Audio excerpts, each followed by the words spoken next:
The year was 1883, and in the Colorado Territory, desperate times called for desperate measures. Marriage was often less about love and more about survival, a business arrangement between two people who needed what the other could provide: protection for vulnerability, money for companionship, respectability for second chances. But sometimes the most dangerous lies were the ones that started to feel like truth. Sarah Mitchell had fled Boston society with nothing but the clothes on her back and a secret that could destroy her family's reputation. Cole Brennan was 3 months away from losing the ranch that had been in his family for 2 generations, when a stagecoach robbery brought them together in the most unlikely circumstances. They struck a bargain that seemed perfect for both of them. She would become his wife on paper, giving him access to the inheritance she claimed to have back east. He would give her protection and a new identity, far from the scandal that had driven her across the country.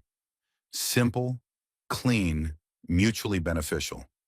Neither of them mentioned love, because neither of them believed in it anymore. Sarah had learned that love was just another word men used to control women, and Cole had buried his capacity for trust along with too many friends on Civil War battlefields.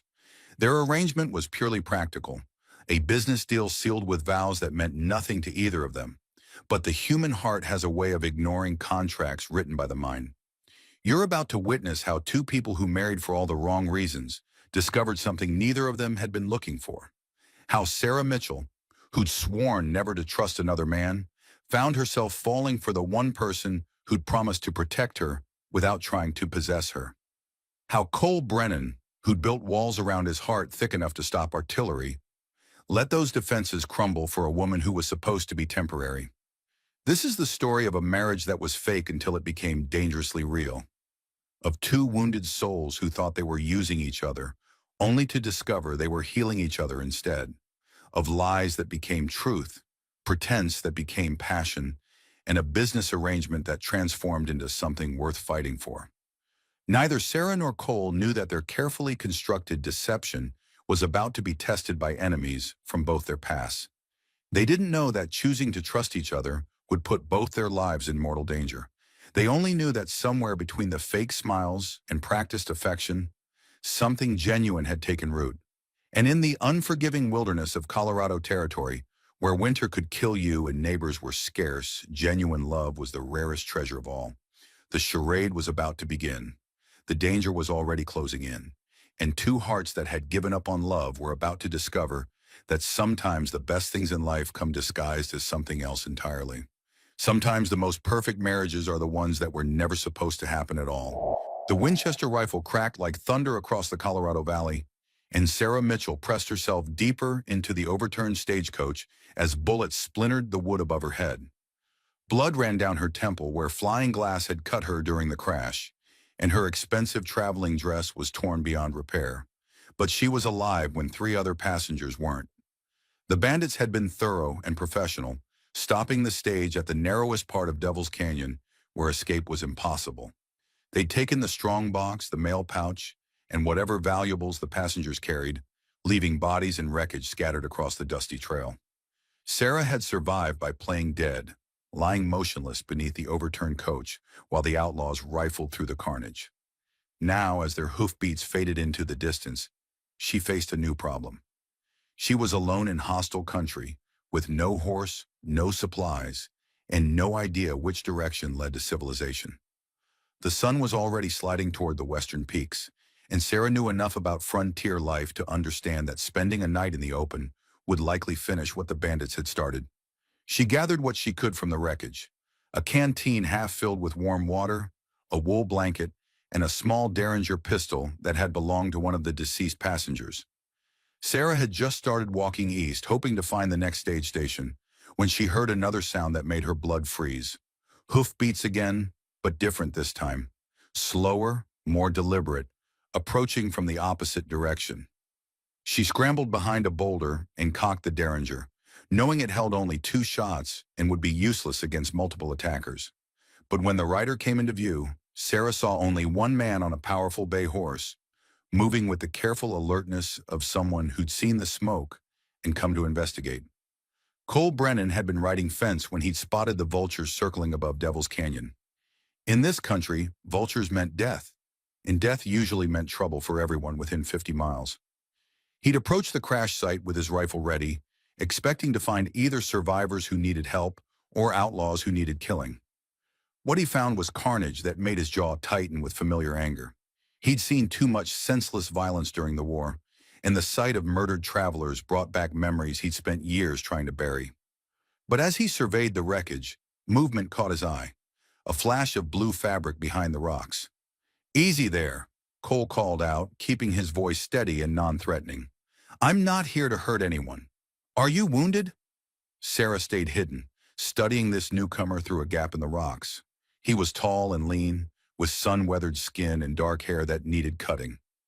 His clothes were practical, worn denim, leather vest, boots made for hard work rather than show. Most importantly, he wasn't wearing the kind of mask or bandana that marked him as one of the outlaws. "How do I know you're not with them?" Sarah called back, keeping the Derringer trained on his general direction. "Because if I was with them, you'd already be dead," Cole replied with matter-of-fact honesty. "I'm Cole Brennan. I own the Double B Ranch about 5 miles north. I saw the smoke and came to see if anyone needed help." Something in his voice, a combination of competence and weary decency, made Sarah decide to trust him. She stepped out from behind the boulder, and Cole felt his breath catch. Even disheveled and bloodied, she was beautiful in a way that spoke of education and refinement. This wasn't some frontier woman used to hardship. This was Eastern money and Boston breeding. "Miss?" Cole prompted as he dismounted and approached carefully.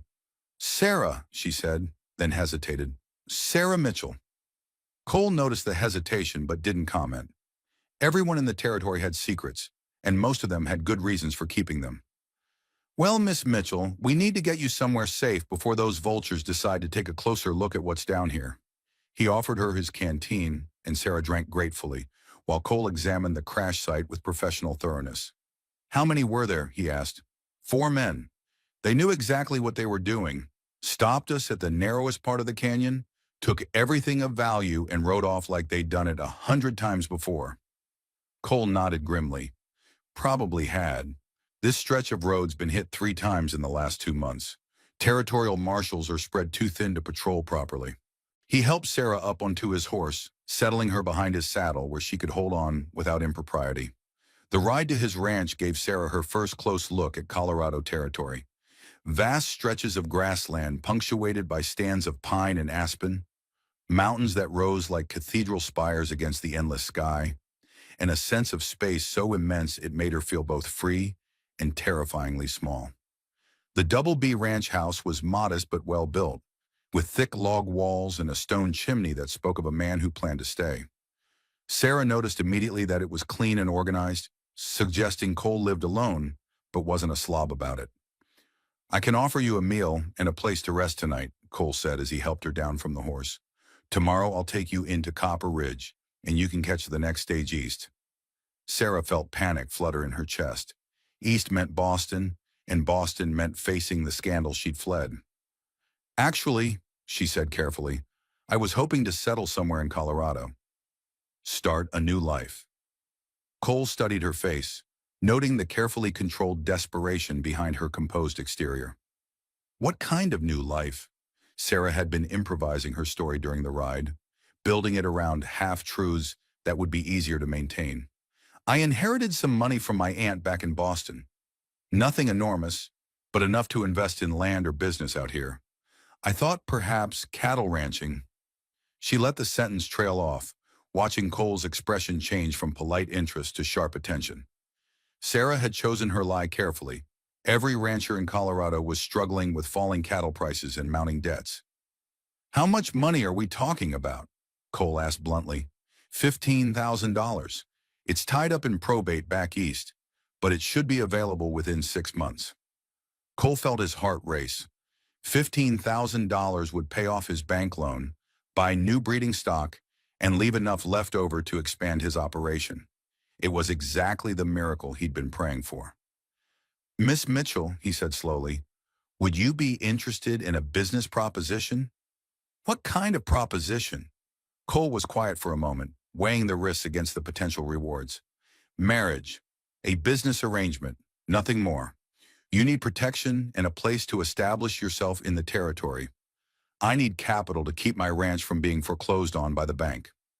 Sarah stared at him, caught off guard by his directness. "You're proposing marriage to a woman you met 3 hours ago?" "I'm proposing a mutually beneficial business arrangement. Marriage would give you legal protection and social respectability. In exchange, you'd have a partner with local knowledge and connections who could help you invest your inheritance wisely." "And what exactly would this marriage entail?" Cole met her eyes steadily. "Separate bedrooms, no physical expectations, complete financial transparency. Think of it as a partnership with legal documentation. When your inheritance comes through, we can discuss how to proceed, whether to make the arrangement permanent or dissolve it quietly." Sarah found herself seriously considering the offer. Marriage to Cole would give her everything she needed: a new identity, protection from anyone who might come looking for her, and time to figure out her next move. The fact that he was attractive didn't hurt, and his straightforward honesty was refreshing after years of dealing with men who hid their intentions behind false gallantry. "What would people think about such a quick marriage?" Sarah asked. "That we're practical adults who recognize a good opportunity when we see one. Frontier marriages often happen fast. People don't have the luxury of long courtships when survival is at stake." "And you're certain you can wait 6 months for the money?" Cole nodded. "I've got enough cash to cover expenses until then. What I need is the certainty that help is coming." Sarah made her decision with the same decisive clarity that had driven her to flee Boston. "Mr. Brennan, you have yourself a deal." They shook hands formally, and Sarah felt something unexpected, a tiny spark of electricity when their palms touched. She quickly dismissed it as nervous excitement. This was a business arrangement, nothing more. "We'll need to make this look convincing," Cole said. "How much of your real background can you share without compromising whatever you're running from?" Sarah appreciated his tactful way of acknowledging her secrets without demanding explanations. "I can tell people I'm from Boston, that I came west to start over after a personal tragedy. The details of that tragedy need to remain private." "Fair enough. And I'll need to know enough about your personality and preferences to make it seem like we've been corresponding and fell in love through letters." They spent the evening creating their cover story, sharing carefully edited versions of their histories, and establishing the fictional romance that had led to their quick engagement. Sarah proved to be intelligent and quick-witted, picking up on Cole's cues and adding realistic details that made their story more believable. "One more thing," Cole said as they prepared to retire to separate bedrooms. "Once we're married, we'll need to maintain the illusion consistently. That means public displays of affection, sharing meals, attending social functions together. Can you handle that?" Sarah looked at this man who was offering her everything she needed in exchange for a business partnership disguised as love. He was handsome, honorable, and practical. Exactly the kind of husband any sensible woman would want, even without romantic feelings. "Mr. Brennan," she said with a smile that was only partly forced, "I think I can manage to pretend to be fond of you." "Cole," he corrected. "If we're going to be married, you should probably use my first name." "Cole," Sarah repeated, testing how it felt on her tongue. "And you should call me Sarah." As they stood in the lamplight of his modest parlor, both of them felt the weight of what they were undertaking. They were about to pledge their lives to each other based on nothing more than mutual need and carefully constructed lies. Neither of them mentioned the fact that pretending to be in love might be more dangerous than they'd imagined. Neither acknowledged that the spark they'd felt when shaking hands suggested their business arrangement might become complicated in ways they hadn't anticipated. All they knew was that tomorrow they would ride into Copper Ridge as an engaged couple, and by week's end, they would be married to a virtual stranger. In the Colorado territory of 1883, stranger things had happened, but few had carried such potential for either salvation or disaster. As Sarah settled into the guest bedroom that would be hers for only a few more days, she reflected on how dramatically her life had changed in the span of one afternoon. This morning she'd been a desperate fugitive, with no prospects and no hope. Tonight she was an engaged woman with a future, even if that future was built on carefully constructed deceptions. Cole lay in his own bed, staring at the ceiling and wondering if he'd just made the smartest decision of his life or the most foolish. $15,000 would solve all his immediate problems, but taking a wife, even a wife in name only, would create new complications he couldn't predict. Neither of them slept well that first night, but both were committed to seeing their arrangement through. They'd made a bargain based on mutual need, and both were determined to honor their end of it. What they didn't know was that bargains based on mutual need sometimes evolved into something neither party had anticipated. And in the case of Sarah Mitchell and Cole Brennan, that evolution was about to begin whether they were ready for it or not. Outside, Colorado winds whispered through the pines, carrying the promise of change and the scent of approaching winter. Inside the Double B Ranch house, two strangers prepared to become husband and wife for all the wrong reasons. Sometimes the wrong reasons turned out to be exactly right. The wedding ceremony took place on a Thursday morning in the parlor of Reverend William Hayes, with the preacher's wife serving as witness and a bouquet of wildflowers hastily picked from the church garden. Sarah wore her only remaining decent dress, a deep green silk that had survived the stagecoach crash, while Cole had managed to find a clean white shirt in his father's old black suit. They exchanged vows with the practiced sincerity of actors who'd rehearsed their roles well. When Reverend Hayes pronounced them husband and wife and told Cole he could kiss his bride, the moment felt surreal to both of them. Cole's lips brushed Sarah's gently, and for just an instant, neither of them was acting. "Well," Sarah said quietly as they walked out of the parsonage as Mr. and Mrs. Cole Brennan, "I suppose that makes it official." "The easy part's done," Cole replied. "Now we have to convince everyone else." Their first test came immediately. Word of Cole Brennan's sudden marriage had spread through Copper Ridge faster than wildfire, and half the town seemed to be lingering on Main Street to get a look at his mysterious bride. Sarah handled the attention with the poise of someone who'd been trained from childhood to manage social situations, smiling graciously and deflecting personal questions with practiced ease. "Mrs. Brennan," called out Eleanor Patterson, the banker's wife in unofficial town gossip. What a romantic surprise. Cole never mentioned he was courting anyone. "We corresponded for several months," Sarah replied smoothly, taking Cole's arm with natural familiarity. "But we decided not to announce our engagement until I could travel west to meet Cole's friends and neighbors." "How lovely. And where did you two meet?" Cole stepped in smoothly. "Sarah was visiting friends in Denver last spring. We were introduced at a church social." It was a good lie, vague enough to be hard to verify, specific enough to seem genuine. Sarah squeezed Cole's arm approvingly, and he felt that unexpected spark again. Their next challenge came when they returned to the ranch house that evening. As husband and wife, they would need to share space in ways that felt natural to any casual observer, but the reality of living together was more complicated than either had anticipated. "I'll take the guest room," Cole said as they stood in the main parlor, suddenly aware of how intimate their situation had become. "People will expect us to share a bedroom," Sarah pointed out practically. "What if someone visits unexpectedly?" Cole hadn't considered that possibility. "What do you suggest?" "We share the main bedroom but arrange separate sleeping areas. I'll take the bed. You can use the couch or set up a bedroll. If anyone asks about the arrangements, we'll say you snore." The logistics of their fake marriage proved more challenging than either had expected. Sarah had never lived with a man who wasn't a relative, and Cole had been alone for so long that sharing space with anyone felt strange. They had to learn each other's routines, habits, and preferences well enough to seem like a couple who'd chosen to spend their lives together. Sarah discovered that Cole was an early riser who made excellent coffee and burned everything else he attempted to cook. Cole learned that Sarah read voraciously, had opinions about everything, and possessed a dry sense of humor that emerged when she felt comfortable. "This isn't going to work if we're constantly awkward around each other," Sarah observed after their third day of carefully choreographed politeness.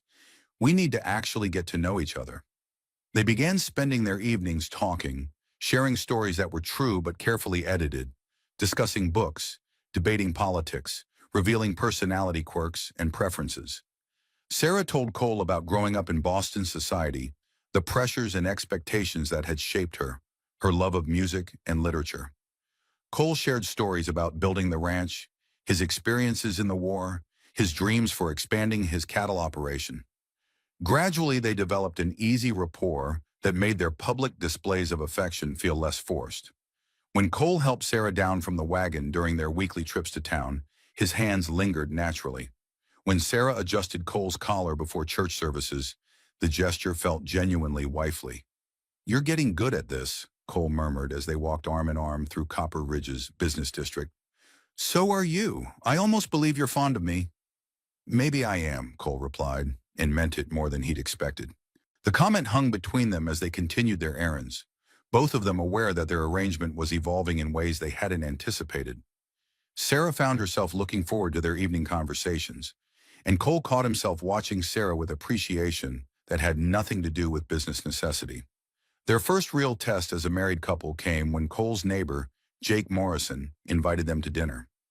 Jake was a shrewd man who'd known Cole for years, and Sarah understood that this dinner was essentially an examination of their marriage's authenticity. "Tell me, Mrs. Brennan," Jake's wife Martha said over dessert, "how did you know Cole was the man for you?" Sarah glanced at Cole, seeing the slight tension around his eyes. This was dangerous territory. Too much romance would seem fake, but too little would seem odd. "Honestly," Sarah said with a soft smile, "he listened to me, really listened, not just waited for his turn to speak. In my experience, that's rarer than you might think."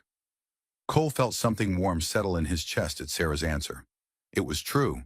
He did listen to her, and she listened to him in return. Their evening conversations had become the highlight of his day. "And what about you, Cole?" Jake asked. "What made you decide Sarah was the one?"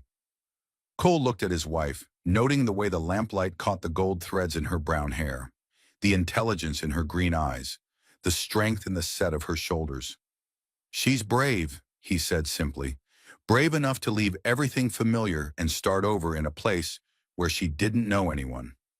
"I admire that kind of courage." The answer satisfied their host, but it left both Cole and Sarah feeling unsettled. These weren't the kinds of things people said about business partners. These were the kinds of things people said about someone they were genuinely falling for. Walking home under a canopy of stars, they were both quiet until Sarah broke the silence. "We're getting too good at this," she said. "Yeah," Cole agreed. "We are. It's dangerous." "Yeah." But neither of them suggested changing their approach. The truth was, pretending to be in love was becoming easier because the pretense was starting to feel real. That night, as they prepared for bed in their shared room, Sarah caught Cole watching her brush her hair in the mirror. Their eyes met in the reflection, and for a moment the carefully maintained distance between them seemed to shrink. "Sarah," Cole said quietly. "Yes." "Nothing. Just good night." "Good night, Cole." But as Sarah lay in the bed they pretended to share, listening to Cole's steady breathing from his bedroll on the floor, she found herself wondering what it would be like if their marriage were real. The thought should have frightened her. She'd fled Boston precisely to avoid an unwanted marriage, but somehow it didn't. Cole, staring at the ceiling from his makeshift bed, was having similar thoughts. Sarah wasn't what he'd expected when he'd proposed their arrangement. She was stronger, funnier, and more genuinely caring than any woman he'd known. The fake marriage was supposed to solve his financial problems, but it was creating emotional complications he hadn't anticipated. As October melted into November, their domestic routine became more natural. Sarah took over most of the cooking and household management, discovering she had a talent for frontier practicality. Cole taught her to ride properly and handle a rifle, skills that earned her respect from the neighboring ranch wives. Their public appearances as a married couple became so convincing that even Sarah sometimes forgot they were acting. When Cole put his arm around her shoulders during church services, she leaned into his warmth automatically. When Sarah laughed at his jokes during social gatherings, the sound was genuine. But it was the private moments that proved most dangerous to their carefully maintained emotional distance. The evening when Sarah tended a cut on Cole's hand with gentle efficiency, her fingers soft against his skin. The morning when Cole found Sarah reading on the porch and thought how perfectly she belonged there. The night when they both reached for the same book and their hands touched, neither of them pulling away immediately. "We need to talk about what happens when the money comes through," Cole said one evening in late November as they sat by the fire after dinner. Sarah looked up from her sewing. What do you mean? Our agreement was for 6 months. It's been 2 months now, and we should probably discuss what comes next. Sarah's hands stilled on her needlework. The question of their future had been hovering unspoken between them for weeks. What do you want to happen? I asked you first. Sarah set down her sewing and looked directly at Cole. I don't want this to end. The admission hung in the air between them, honest and vulnerable and dangerous. Neither do I, Cole said quietly. But our marriage is based on lies, Sarah. I don't even know what you're really running from. You don't know about the things I did during the war. We're attracted to the people we're pretending to be, not the people we actually are. Sarah felt tears prick her eyes, though she couldn't say exactly why. Maybe the people we're pretending to be are the people we actually are. Maybe we just needed permission to be them. Cole stood up and walked to the window, staring out at the November darkness. What if you knew something about me that changed how you felt? What if your past caught up with you in a way that put us both in danger? Then we'd face it together, Sarah said. That's what married couples do. We're not really married, Sarah. Not in any way that matters. The words hit Sarah like a physical blow. Aren't we? We've been living as husband and wife for 2 months. We've shared meals, conversations, responsibilities. We've supported each other, cared for each other, worried about each other. If that's not marriage, what is? Cole turned back to face her, and Sarah saw something in his expression that made her heart race.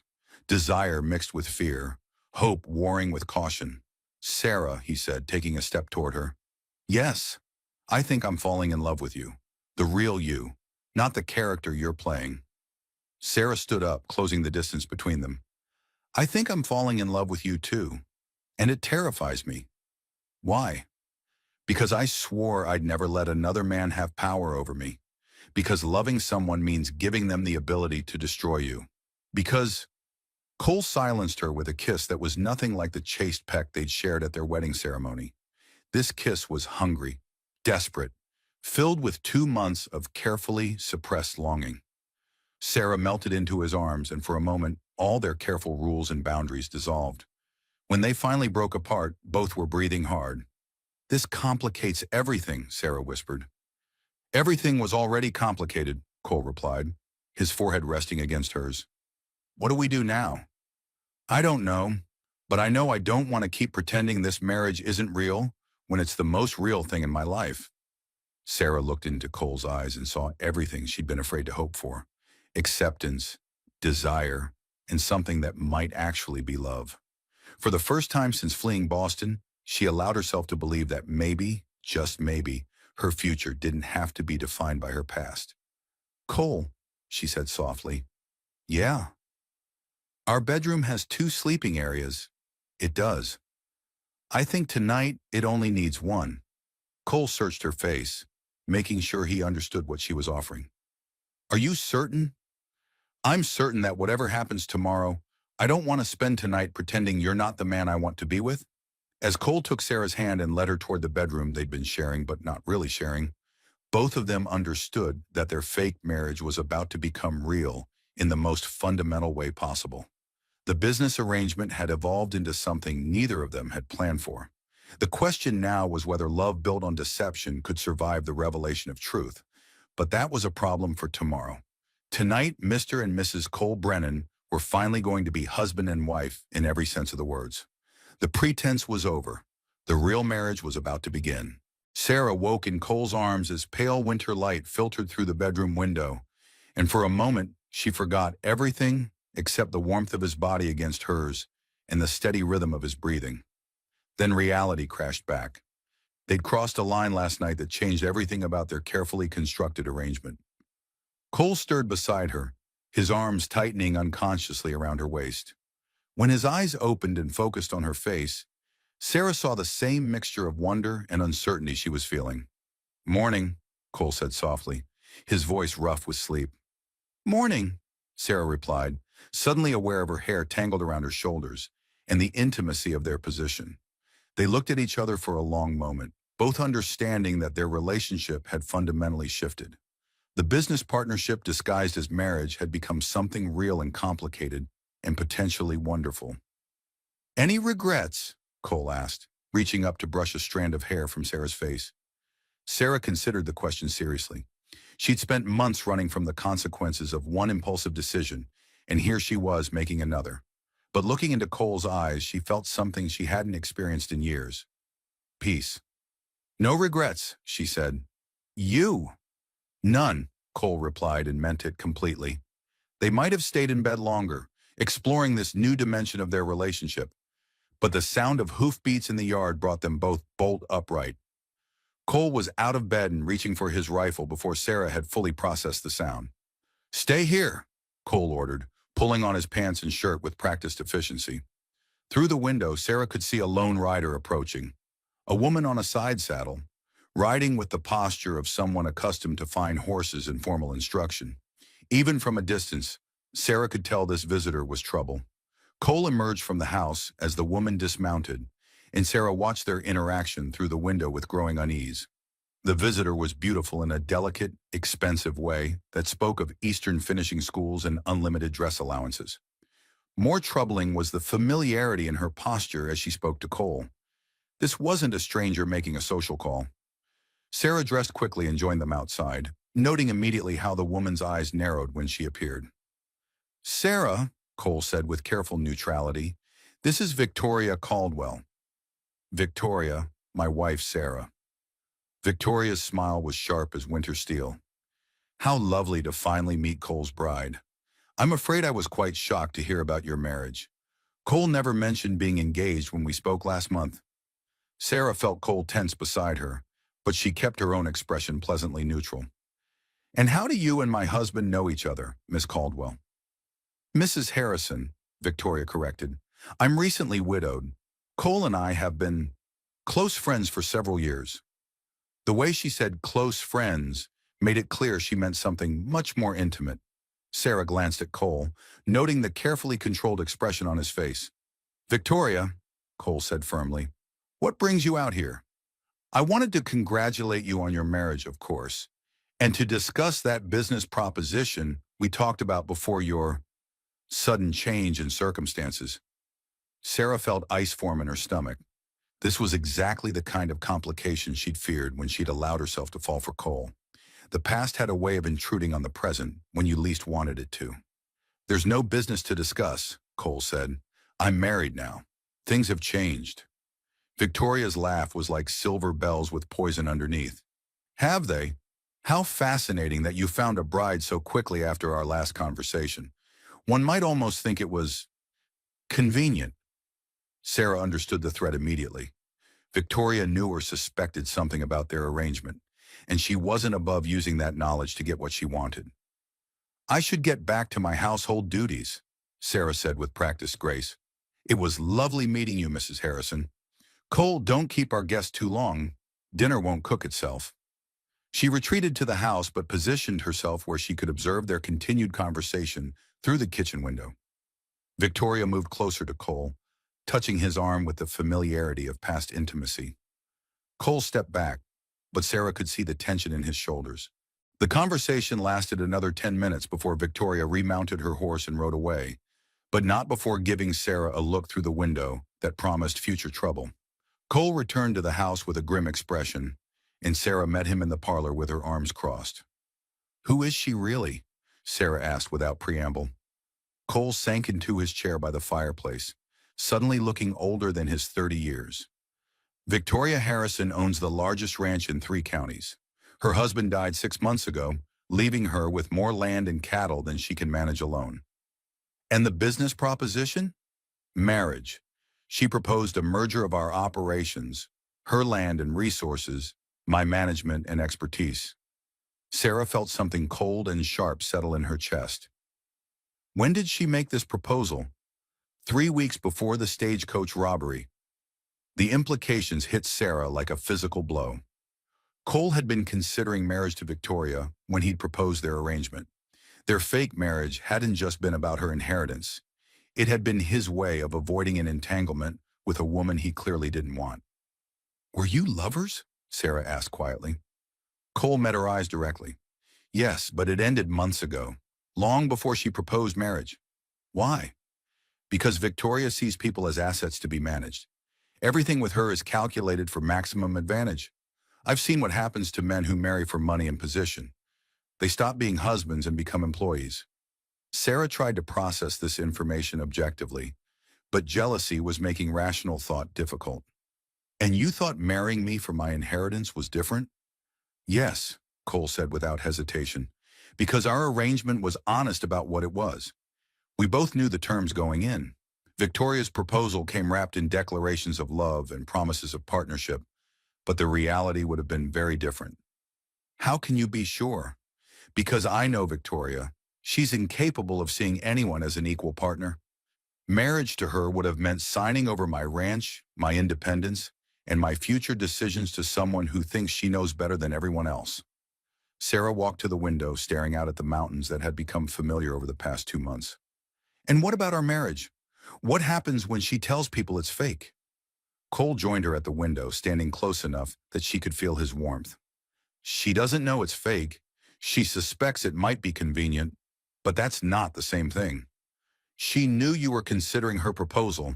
Our sudden marriage must seem suspicious. People get married quickly on the frontier.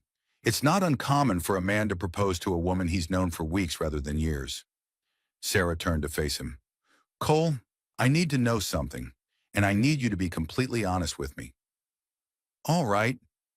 If Victoria hadn't made that proposal, if you hadn't been trying to avoid marriage to her, would you still have suggested our arrangement?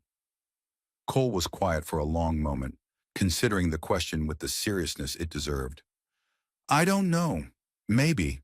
The financial pressures were real, and I was desperate for a solution.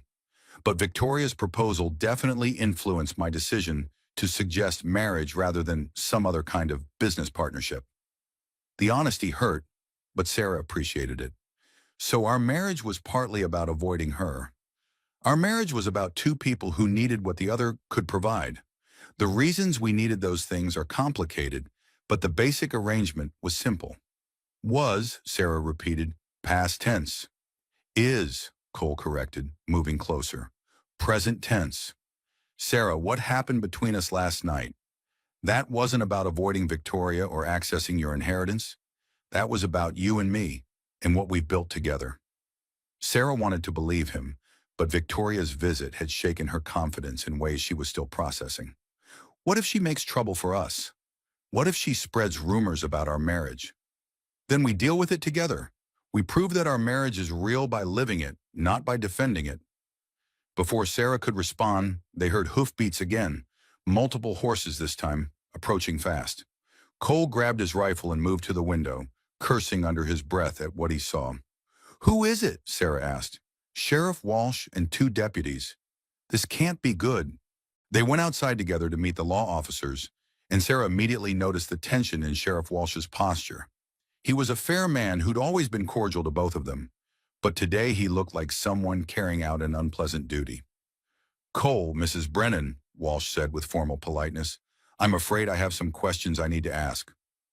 What kind of questions? Cole asked. About your marriage, specifically about whether it's legal and legitimate. Sarah felt the ground shift beneath her feet. This was what she'd feared most, official scrutiny of their arrangement that could expose everything. What's prompted these questions, Sheriff? Sarah asked with admirable calm. I received a complaint this morning from a concerned citizen who believes your marriage might be fraudulent. They provided some information that raises questions about your background, Mrs. Brennan. Cole stepped protectively closer to Sarah. What kind of information? Walsh pulled a folded paper from his pocket. According to this, Sarah Mitchell fled Boston 3 months ago to avoid arrest on charges of theft and fraud. The person who filed this complaint claims you're using a false identity and that your marriage is a sham designed to help you evade justice. Sarah's blood turned to ice. Someone had found her, someone who knew enough about her past to threaten everything she'd built with Cole. Those charges are false, Sarah said steadily. I left Boston to escape an abusive situation, not to avoid prosecution. Can you prove that? Can she prove her innocence? Cole interrupted. Since when do we assume guilt until proven otherwise? When federal marshals are involved, Walsh replied grimly. This complaint came through official channels, Cole. I have to investigate. Sarah exchanged glances with Cole, seeing her own fear reflected in his eyes. Their carefully constructed new life was about to come crashing down unless they found a way to prove her innocence and the legitimacy of their marriage. Sheriff, Sarah said with dignity she didn't feel, I'm willing to answer any questions you have, but I'd like to know who made these accusations. Walsh hesitated. The complaint was filed by a Mrs. Victoria Harrison. She claims to be acting as a concerned citizen. The revelation hit both Sarah and Cole like a physical blow. Victoria hadn't just been making social conversation. She'd been gathering information to use against them. Somehow she'd discovered Sarah's past and was using it to destroy their marriage. I see, Sarah said quietly. And what exactly does Mrs. Harrison claim I've done?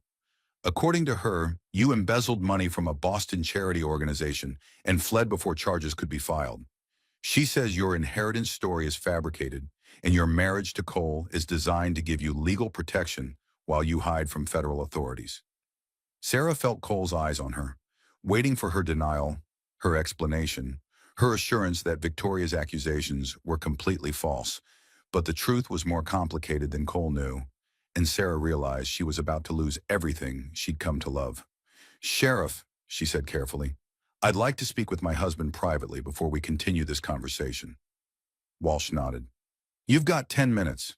But Mrs. Brennan, I should warn you that federal marshals are already on their way from Denver. If these charges are legitimate, running again will only make things worse. As the sheriff and his deputies moved away to give them privacy, Sarah turned to face Cole with her heart breaking.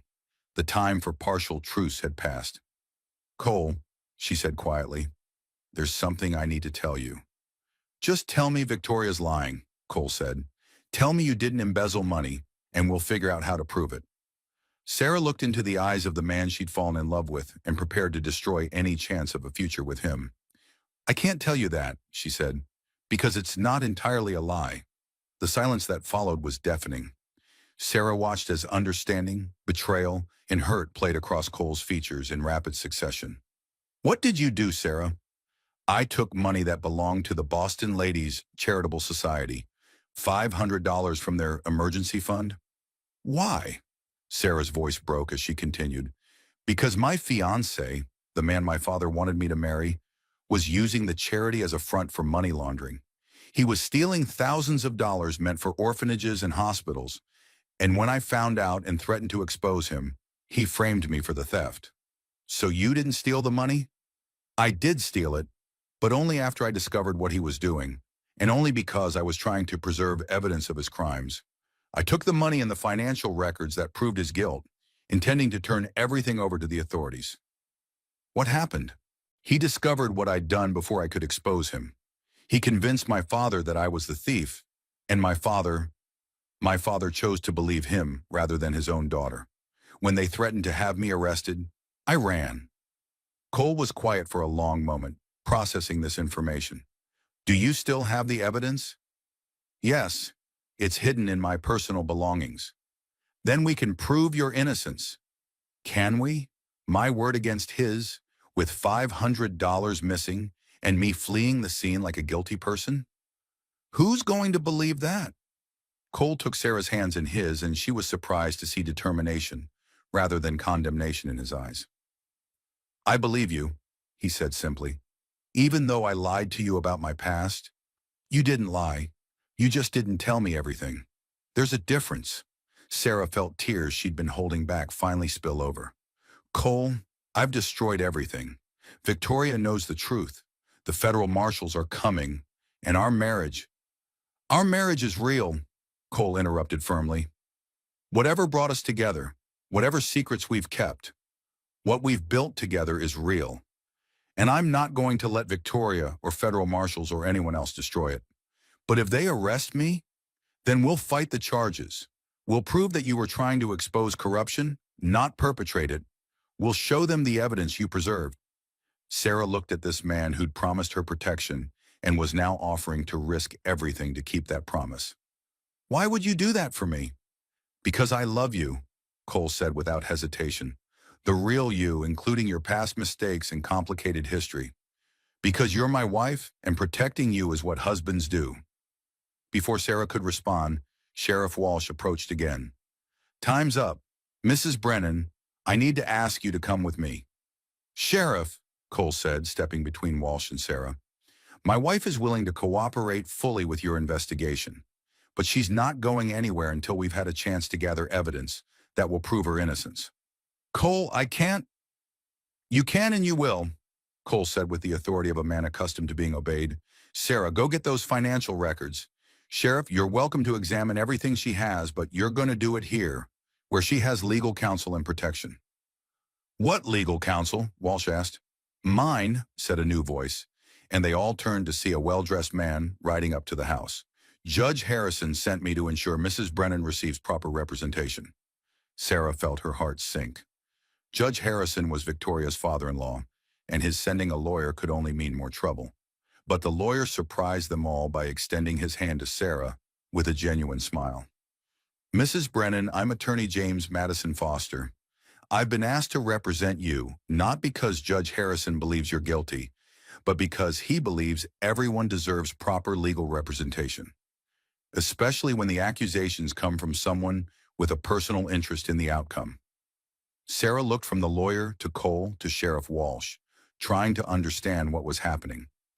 Judge Harrison knows his daughter-in-law better than she thinks, Foster continued. He suspected for some time that Victoria's interest in your husband has more to do with business than romance.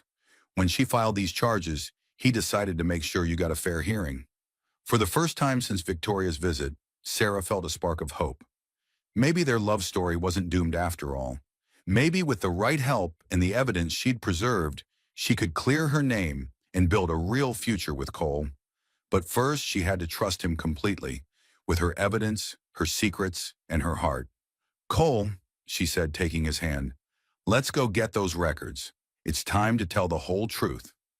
As they walked toward the house together, Sarah realized that their fake marriage had survived its first real test. Cole had chosen to believe her, protect her, and fight for her, even when he'd learned she wasn't who he'd thought she was. Maybe love built on deception could survive after all. Maybe honesty, even when it came late, was enough to build something real and lasting. But first they had to defeat Victoria Harrison and prove that some marriages, even the ones that started as business arrangements, were worth fighting for. The leather satchel Sarah retrieved from her trunk contained more than just evidence. It held the remnants of her old life, carefully preserved against the day when she might need to prove her innocence. As she spread the documents across Cole's kitchen table, she felt like she was laying her soul bare for examination. Attorney Foster studied the financial records with the focused attention of a man who understood numbers and their implications. Sheriff Walsh looked over his shoulder, while Cole stood protectively beside Sarah's chair. The tension in the room was thick enough to cut with a knife. These are remarkable documents, Foster said finally. Mrs. Brennan, do you understand what you have here? Evidence of systematic theft from charitable funds, Sarah replied. Richard Ashford, my former fiancé, was skimming money from donations meant for orphanages and hospitals. He would inflate expenses, create fictional vendors, and pocket the difference. Foster nodded. According to these records, he stole over $15,000 across 2 years. That's a federal crime that carries serious prison time. Then why was I the one being accused? Sarah asked. Because he needed a scapegoat when his activities were about to be exposed. Framing you served two purposes. It shifted blame away from him and discredited the person most likely to expose his crimes. Sheriff Walsh frowned at the documents. If these records prove Ashford's guilt, why didn't you present them to the authorities in Boston? Sarah's hands trembled slightly as she answered. Because my father was one of the charity's board members. Richard convinced him that I had created these false records to cover my own theft. My father chose to believe the man he'd selected as my future husband over his own daughter. Cole reached for Sarah's hand, offering silent support as she continued. When they threatened to have me arrested, I panicked and ran. I thought if I could get far enough away, I could find someone who would believe me and help me prove the truth. But you took $500 when you left, Walsh pointed out. From my own trust fund, Sarah said firmly. Money that was legally mine, held in an account Richard had access to as my fiancé. I took it because I knew he would freeze my assets the moment I was gone. Foster looked up from the documents with something approaching admiration. Mrs. Brennan, these financial records are meticulously organized and completely damning. If you were truly guilty of theft, why would you preserve evidence that exonerates you and implicates someone else? That's what I've been trying to tell people, Sarah said. But apparently fleeing Boston made me look guilty, regardless of my reasons. Actually, Foster said with a slight smile, fleeing Boston might have been the smartest thing you could have done. If you'd stayed and been arrested on Ashford's fabricated charges, these documents might have been conveniently lost or destroyed before they could be examined properly. Cole felt relief flooding through him as he watched the lawyer and sheriff study Sarah's evidence.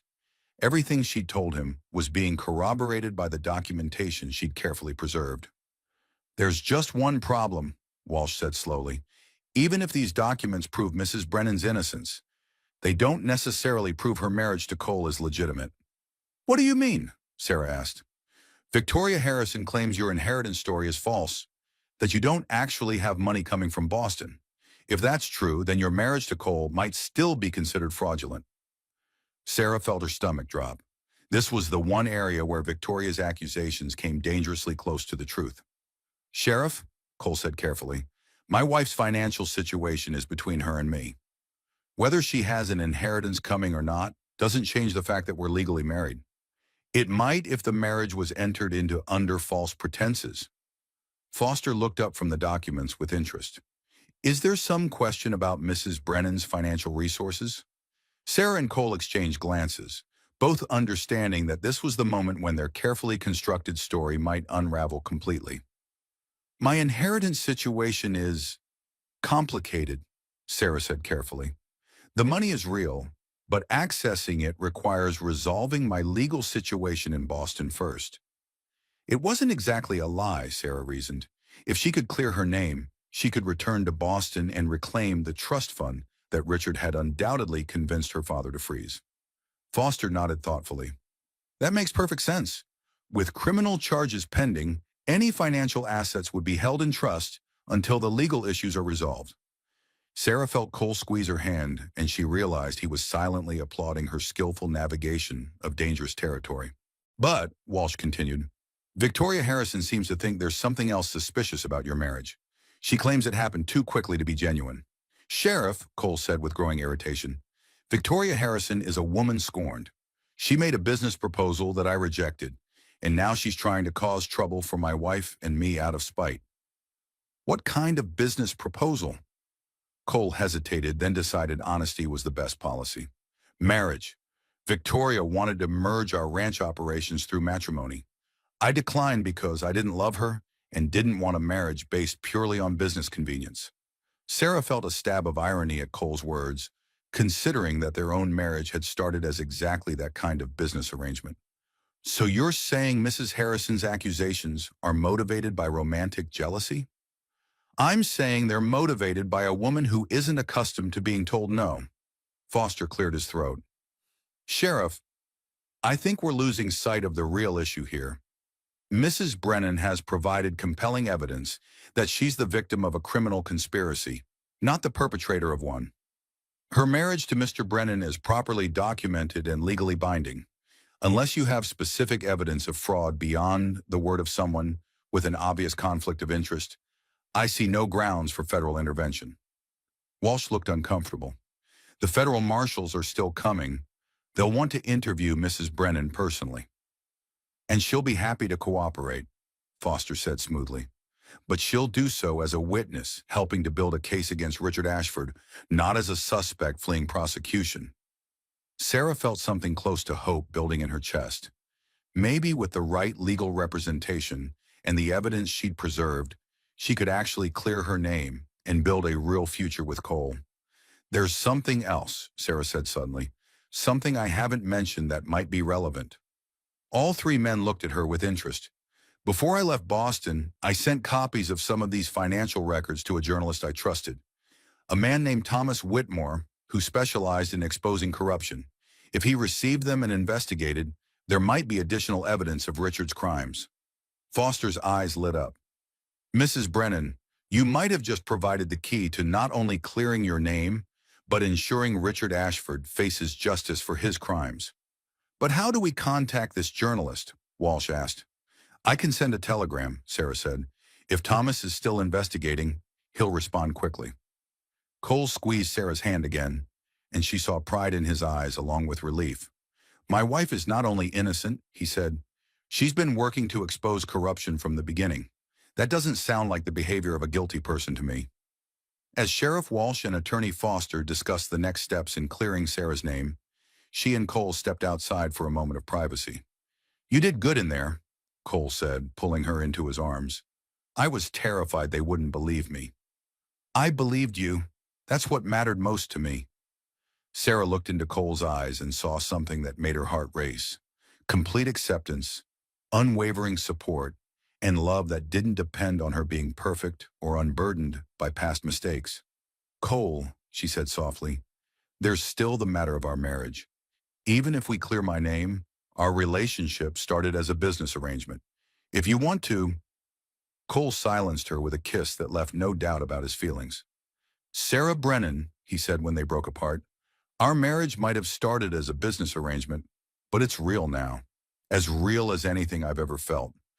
I don't care if your inheritance never materializes. I don't care if we have to start over with nothing but this ranch and each other. What I care about is building a life with the woman I love. Even though I lied to you about my past, you didn't lie. You protected yourself until you felt safe enough to tell the truth. There's a difference. Sarah felt tears of relief and gratitude flowing down her cheeks. I love you too, Cole. More than I ever thought possible. Then that's all that matters. Everything else, Victoria's schemes, federal marshals, clearing your name, we'll handle together.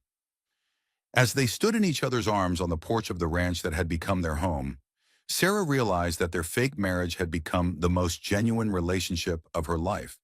They'd started as strangers, making a business deal, but they'd become partners in every sense of the word. Mrs. Brennan, Attorney Foster called from inside the house. I think we should send that telegram to your journalist friend immediately. Sarah squeezed Cole's hand and smiled. Ready to finish clearing my name so we can start our real life together? I've been ready since the day I married you, Cole replied. As they walked back into the house to continue fighting for Sarah's innocence and their future together, both of them understood that their love had been tested by truth and emerged stronger than ever. The fake marriage was officially over. The real marriage was just beginning. But first, they had to defeat Victoria Harrison once and for all, and Sarah had an idea about how to do exactly that. The telegram from Thomas Whitmore arrived 2 days later, and its contents exceeded Sarah's wildest hopes. Not only had the journalist received her evidence, but he'd been building a comprehensive case against Richard Ashford for months. 3 other women had come forward with similar stories of theft and fraud, and federal authorities in Boston were preparing arrest warrants. Mrs. Brennan, Attorney Foster said as he read the telegram aloud, according to Mr. Whitmore, you're considered a key witness, not a suspect. The federal marshals coming to Colorado have been instructed to escort you back to Boston to testify against Ashford, not to arrest you. Sarah felt a weight she'd been carrying for months finally lift from her shoulders. So, I'm not a fugitive anymore? You never were a fugitive. You were a victim who had the courage to preserve evidence and flee an untenable situation. Cole wrapped his arms around Sarah from behind, and she leaned into his strength gratefully. What happens now? Now we wait for the federal marshals to arrive and verify your identity. Then you'll need to decide whether you want to return to Boston to testify. Of course I do, Sarah said without hesitation. Richard needs to face justice for what he's done. What about the ranch? Cole asked. I can't leave during calving season. Foster smiled. Actually, according to Mr. Whitmore's telegram, the trial isn't scheduled until late spring. Mrs. Brennan would need to return to Boston in April, which should give you both time to plan. Sarah turned in Cole's arms, seeing her own relief reflected in his eyes. We did it. We actually cleared my name. You did it, Cole corrected, by being brave enough to preserve the evidence and smart enough to get it to someone who could help. Their celebration was interrupted by the sound of multiple horses approaching the ranch. Through the window, they could see federal marshals in official uniforms, but they were accompanied by an unexpected visitor, Victoria Harrison, riding with the confidence of someone who believed she was about to witness Sarah's arrest and downfall. "Showtime," Foster murmured, gathering his papers. They met the marshals outside, with Sarah standing proudly beside Cole, rather than hiding behind him. The lead marshal, a professional-looking man with graying temples, dismounted and approached with official courtesy. "Mrs. Sarah Brennan?" he asked. "Yes," Sarah replied steadily. "I'm Federal Marshal David Crawford. I believe you've been expecting us." "We have, and I believe you've been expecting these."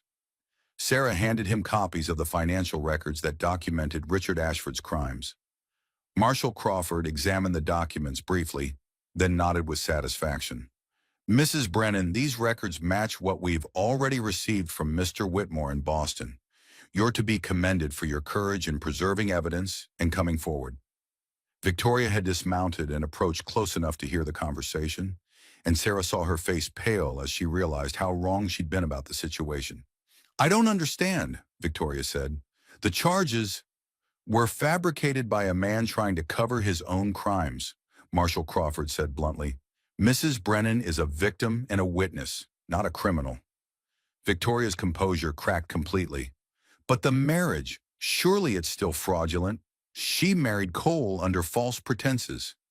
Sarah felt Cole tense beside her, but she stepped forward to address Victoria directly. "Mrs. Harrison," she said with quiet dignity, "my marriage to Cole is based on love, trust, and mutual respect. I'm sorry if that's difficult for you to accept, but it's the truth." "Love?" Victoria laughed bitterly. "You married him for money. Everyone knows it." "I married him," Sarah said clearly, "because he's the finest man I've ever known. And he married me because he chose to believe in me when everyone else was ready to condemn me. If that's not love, I don't know what is." Marshal Crawford looked between the two women with growing understanding. "Mrs. Harrison, I believe your concerns about Mrs. Brennan's marriage are outside federal jurisdiction. Unless you have evidence of specific crimes, this matter is closed." Victoria looked around desperately, realizing her scheme had backfired completely. Not only had she failed to destroy Sarah's marriage, but she'd exposed her own vindictive motivations to federal authorities and the local community. "This isn't over," Victoria said, but her threat lacked conviction. "Yes, it is," Cole said firmly. "Victoria, you need to accept that Sarah and I are married, we're happy, and we're going to stay that way.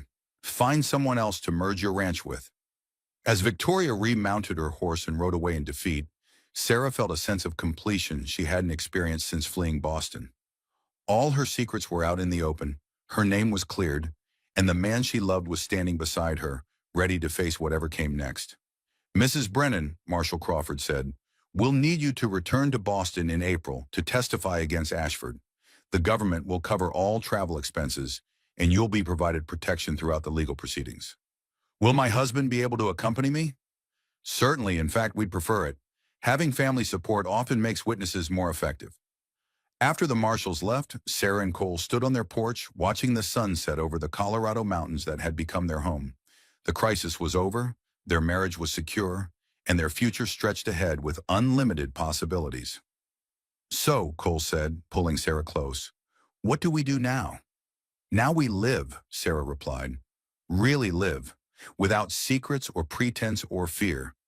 We run our ranch, build our life together, and maybe—" She paused, a smile playing at her lips. "Maybe what?" "Maybe we start thinking about adding to our family." Cole's heart leaped at the suggestion. "Are you saying what I think you're saying?"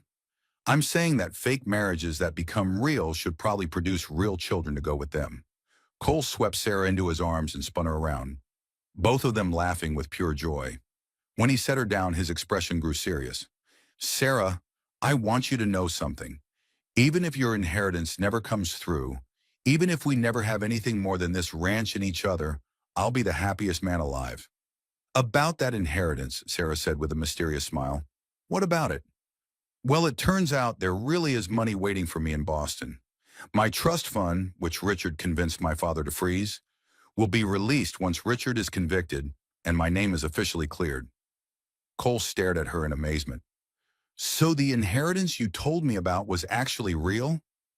The amount was exaggerated, Sarah admitted. It's closer to $8,000 than 15. But yes, it's real. So our fake marriage was based on a real inheritance that funded a real relationship built on fake financial need that turned into real love. Sarah laughed at the complexity of their situation. When you put it like that, it sounds almost too complicated to believe. Good thing we're living it instead of trying to explain it to someone else. As they walked into the house that had become their home, Sarah reflected on the journey that had brought them together. She'd fled Boston as a desperate woman with no prospects and no hope. She was returning as a married woman with a loving husband, a successful ranch, and a future full of possibilities. Their marriage might have started as a business arrangement, but it had become something neither of them had dared to dream of. A partnership built on trust, respect, and love that had survived every test. Cole, Sarah said as they prepared for bed in the room they now truly shared, do you ever wonder what would have happened if that stagecoach hadn't been robbed? Every day, Cole replied. But then I remember that if it hadn't been robbed, I never would have met you, and I can't imagine my life without you in it. Even though I brought federal marshals, vindictive ex-lovers, and a complicated past to your peaceful ranch, especially because of all that, Cole said, pulling her into his arms. Peaceful is overrated. I'd rather have complicated and interesting with you than peaceful and lonely without you. As Sarah settled into her husband's arms, she felt the kind of contentment she'd never thought possible. Their love story had begun with deception and desperation, but it had evolved into something beautiful and true. Tomorrow would bring new challenges, running the ranch, preparing for the trial in Boston, building their life together. But tonight, Mr. and Mrs. Cole Brennan were exactly where they belonged, in each other's arms, in their own home, with their real marriage finally free from the shadows of the past. The fake marriage was now just a memory. The real marriage would last forever. Spring came to Colorado with a rush of wildflowers and the sound of newborn calves calling for their mothers. Sarah stood on the porch of the ranch house, one hand resting on her still flat belly, watching Cole work with the horses in the corral. 3 months had passed since the federal marshals cleared her name, and their life had settled into a rhythm that felt both natural and miraculous. The trip to Boston for Richard Ashford's trial was scheduled for next week, and Sarah felt ready to face her past with Cole beside her. More importantly, she was ready to return to Colorado afterward and continue building their future together. You're thinking awfully hard out there, Cole said as he approached the porch, wiping sweat from his face with his sleeve. Just thinking about how much has changed since last fall, Sarah replied, reaching for the glass of water she'd brought him. Any regrets? Sarah smiled at the question that had become their private joke. None. You? Only that it took a stagecoach robbery and federal marshals for me to find you. Sarah laughed, then grew serious. Cole, there's something I need to tell you before we go to Boston. Cole set down his water glass, giving her his full attention. What is it? I'm pregnant. For a moment, Cole was completely still. Then a grin spread across his face that was brighter than the Colorado sunshine. Are you sure? Doctor? Patterson confirmed it yesterday. The baby should arrive in late fall. Cole swept Sarah into his arms, spinning her around despite her laughing protests about being careful. When he set her down, his expression was soft with wonder. A baby, he said, as if testing the reality of the words. Our baby, Sarah corrected. Born of real love, not fake marriages or business arrangements. Have I mentioned lately that I love you, Mrs. Brennan? Not in the last hour, Sarah replied with mock seriousness. Cole remedied that oversight with a kiss that left no doubt about his feelings. Their romantic moment was interrupted by the sound of an approaching wagon. Sarah recognized the driver immediately. Dr. Patterson, and he was driving faster than usual. Cole, Sarah, the doctor called as he pulled up to the house. I've got news from town. What kind of news? Cole asked, helping the older man down from his wagon. The telegraph operator received a message about Richard Ashford's trial. It's been moved up. They want Sarah in Boston by next week. Sarah felt her stomach clench. Why the rush? Apparently Ashford's lawyers are trying to delay the trial indefinitely. The prosecution wants to present their case before he can find new ways to obstruct justice. Cole frowned. That doesn't give us much time to prepare for travel. There's more, Doctor, Patterson continued. The message said that Ashford has been spreading rumors about Sarah's credibility, claiming her marriage is fraudulent and she's mentally unstable. The prosecution wants to present a united front. They want you both there to demonstrate that Sarah is a stable, married woman with community support. Sarah and Cole exchanged glances. Even defeated and facing prison, Richard was still trying to destroy her reputation. Then we'll both go, Cole said firmly. Sarah's not facing this alone. What about the ranch? Sarah asked. The spring calving isn't finished. Jake Morrison can look after things for a few weeks. Our neighbors will help. And so, in the vast wilderness of Colorado territory, two strangers who married for all the wrong reasons discovered something extraordinary. Sometimes the most authentic love grows from the most unlikely beginnings. Sarah Mitchell fled Boston as a desperate woman branded a criminal by the man she trusted. She found Cole Brennan at her lowest moment, and he offered her something she'd never expected, a partnership based on honesty about its own deception. Cole Brennan was a practical rancher facing financial ruin who thought he needed money more than love. He discovered that what he actually needed was a woman brave enough to preserve truth in the face of overwhelming lies, strong enough to start over when everything seemed lost. Their marriage began as a carefully constructed business arrangement, but it became something neither had dared to hope for.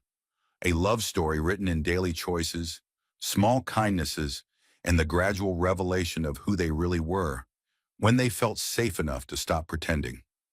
Sarah learned that running from scandal sometimes leads you exactly where you need to be. Cole discovered that the best investments aren't always financial. Sometimes they're emotional, risky bets on people who might just surprise you.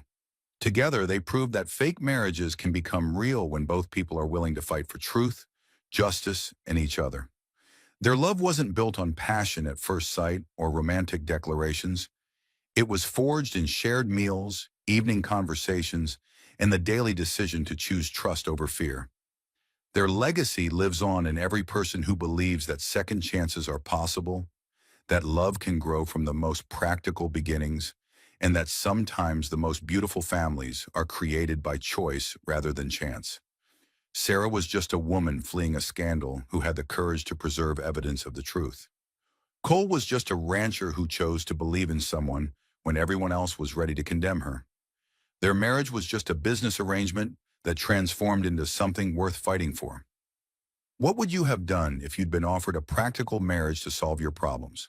More importantly, what will you do the next time life offers you a chance to choose hope over fear, trust over suspicion?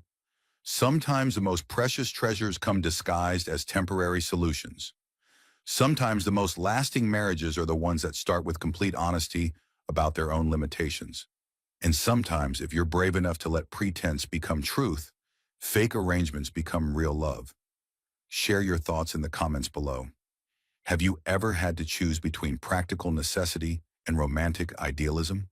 When you had to make a decision that could change your entire life, did you follow your head or your heart?